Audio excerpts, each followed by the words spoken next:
eCreditAdvisors, you take it a little bit further. So let's explain you and how you got. So how did you get into being a credit services rep? Well, so my background's in finance. I graduated with a finance degree, and I've been in investments. That's what I did before the credit piece here. But I actually moved. So I am Canadian from Canada, and I moved down to the United States, and I work with eCredit now, which is my cousin's company. He actually owns the company, and so he started the company back in 2004, and niched it inside the mortgage industry. There's a lot of fly-by-night companies with regards to credit repair out there, and so what happens is there was a space for us to really enter the market to help actually service people with the objective of being able to get a home loan. So it's tied to a result instead of people just saying, hey, I need to fix my credit. Okay, correct. Perfect. Let's just do whatever. Challenge some accounts, see how it goes. If we don't get successful, then hey, whatever.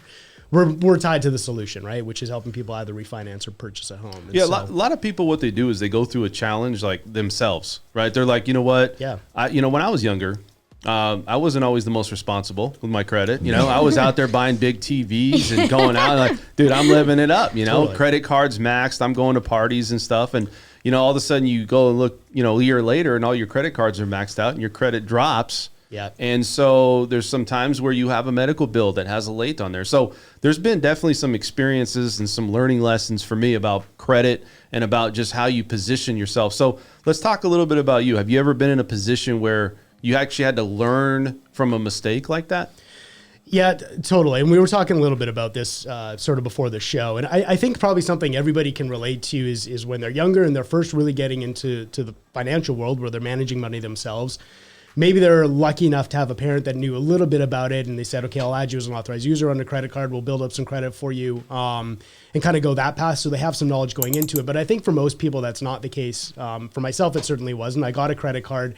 Whatever credit limit, I maxed it right out and I kept it maxed out forever. Yeah. and eventually I'd pay it down and then I'd get a credit limit increase. So that would go up. And my perspective at that time was that it basically counted as good as cash, right? So you have a credit limit of $5,000. I looked at it like, hey, I've got $5,000 I can spend, right? Mm-hmm. Which is the wrong way to look at credit cards, right? Right.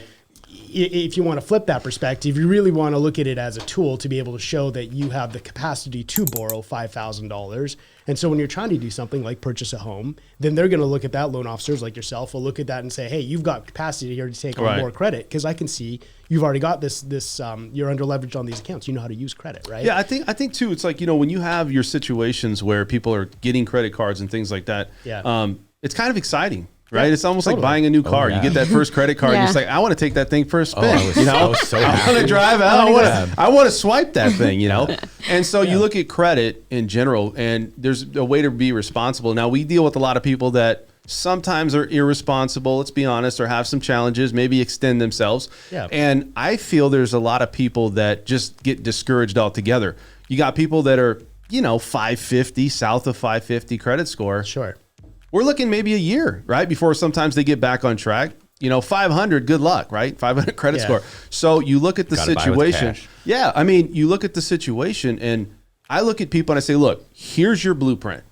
If you can't follow this blueprint, I got a coach. His name's Brandon.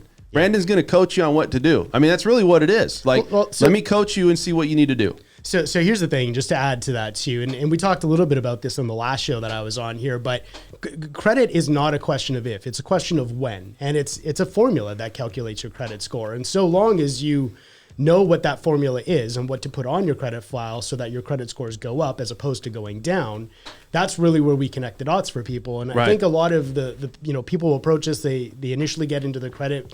They've got bad credit, right? They know they've got bad credit and they get overwhelmed with what they need to do in order to fix it. You could read at one site, it tells you some advice. Another site tells you other advice. You might have a consultation from somebody who might be an expert and they tell you one thing and another expert tells you something else, right? So like one of the things is when somebody comes to us for credit assistance, if they're already working with another credit repair company or they've got somebody coaching them on their credit, we're going to tell them to stop working with that person because you don't want to have competing, advice on your credit.